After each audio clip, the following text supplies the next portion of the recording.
Nah, jadi itu Bapak Ibu. Alamat ya jangan bergeser, kembali ke Allah.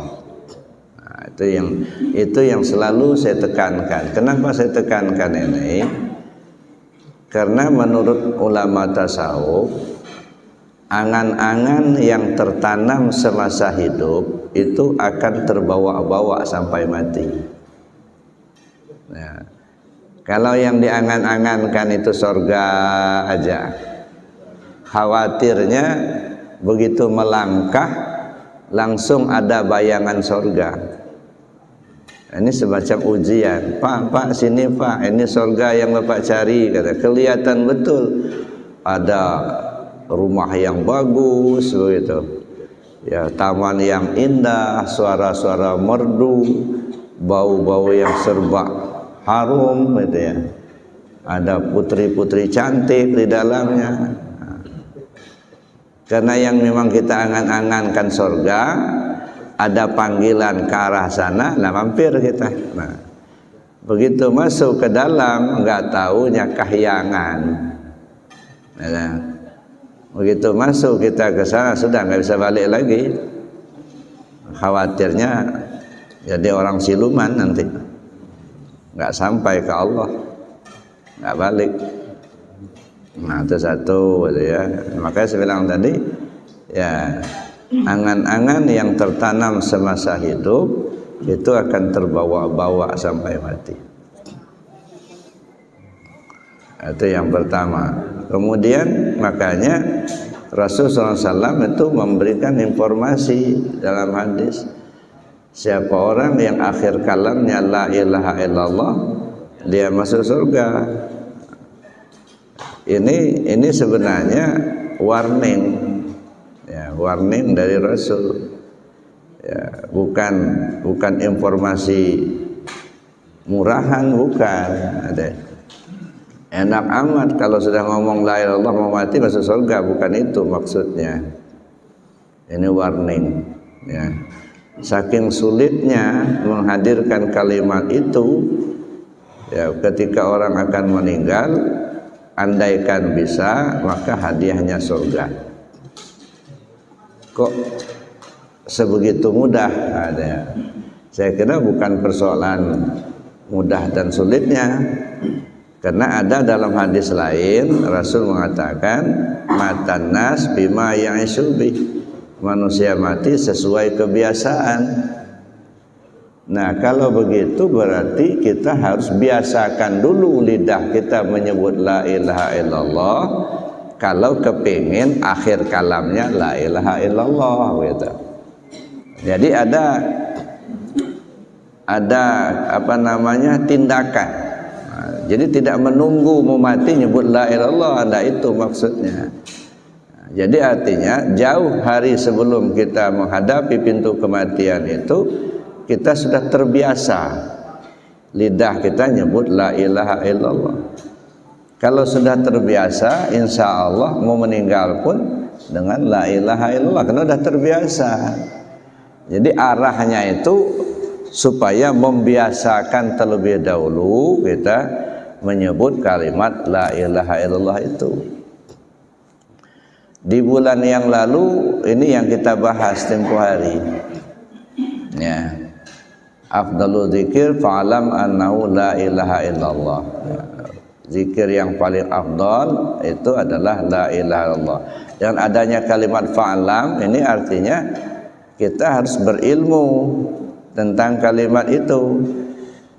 Jadi berilmu tentang la ilaha illallah dalam ilmu syariat, berilmu tentang la ilaha illallah dalam ilmu tarekat, berilmu tentang la ilaha illallah dalam ilmu hakikat, dan berilmu tentang la ilaha illallah dalam ilmu ma'rifat. Nah, baru kita mendapatkan afdal zikirnya gitu. Nah, kalau kalimatnya sudah kalimat afdal gitu.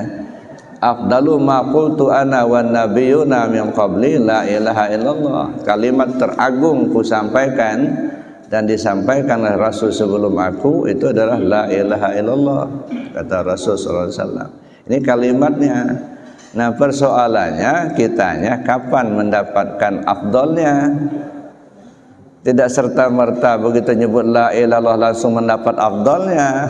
Tentu tidak. Nah, di sini kita harus jeli melihatnya. Fa'lam. Fa'lam itu kan ketahuilah. Orang nggak bisa tahu kalau nggak ada ilmunya. Nah, berarti kita mesti berilmu dulu tentang la ilaha illallah dalam ilmu syariat, dalam ilmu tarekat, dalam ilmu hakikat, dalam ilmu ma'rifat. Nah, baru kita mendapatkan afdolnya.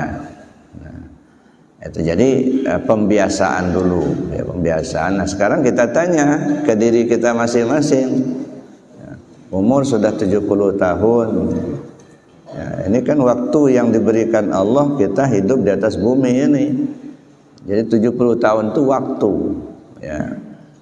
Dari waktu selama 70 tahun itu, ya seberapa banyak waktu yang kita gunakan untuk nyebut kalimat itu. Nah, kan susah kita menghitungnya. Artinya berzikir, gitu ya. Nah, kita coba peras. Nah, jadi waktu 70 tahun itu ternyata hanyalah pergantian siang dan malam. Kan itu ya. Walaupun umur kita sudah 50 tahun, 60 tahun, 70 tahun, 80 tahun, itu hanyalah pergantian siang dan malam. Siang malam, siang malam. Siang malam ini ada waktu 24 jam. Kalimah la ilaha illallah Muhammad Rasulullah itu ada 24 huruf. Berarti selama 24 jam itu kita tidak boleh lepas dari dua kalimat syahadat. 24 jam itu sehari semalam. Sehari semalam itu ya dengan silih bergantinya siang malam, siang dan malam, itu menjadi waktu yang sudah kita tempuh.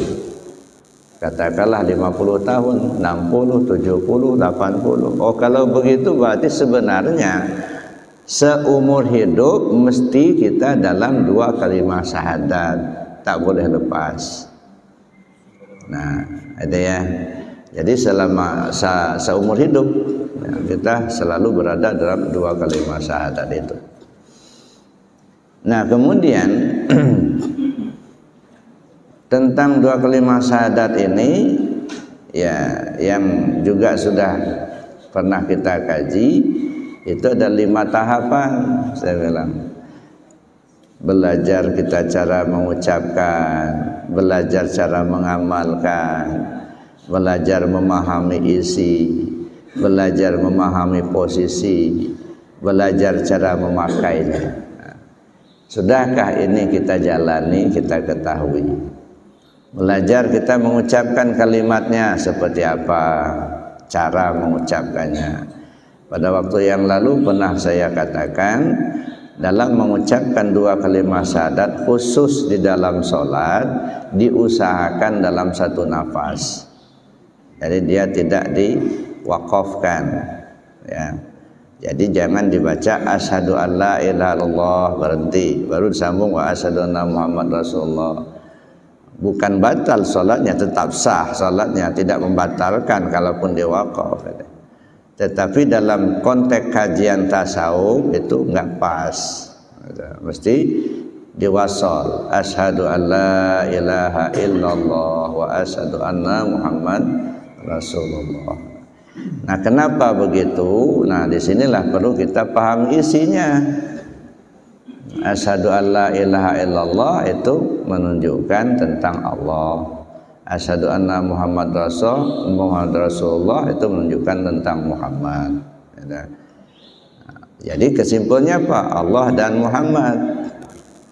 Ya, Allah itu zat, Muhammad itu sifat. Dalam kajian tasawuf, zat namanya Allah, sifat namanya Muhammad. Ya. Jadi kalau mengucap asyhadu an la ilaha illallah asyhadu anna Muhammad Rasulullah, ini merupakan suatu dialog antara zat dan sifat. Asyhadu an la ilaha illallah kata sifat. Lalu dijawab oleh zat asyhadu anna Muhammad Rasulullah.